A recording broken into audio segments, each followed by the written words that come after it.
बालेश्वर जिला 60 नंबर जातीय राजपथर मिरिगिमुंडी छक निकट में मर्मन्तुद सड़क दुर्घटना। विलंबित राति ट्रक पछकू धक्का देला आंबुलांस। रोगी सहित 4 गुरुतर।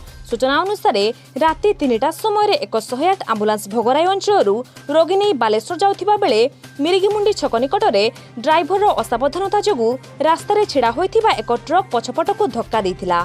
तेबे गाड़ी रे आशा दीदी समेत जड़े रोगी संपर्क और ड्राइभर गुरुतर हो पड़ा बेले रूपसा पुलिस घटनास्थल में पहुंची गुरुतर मानक बालेश्वर डाक्तरखाना को पठाई जनापड़ी।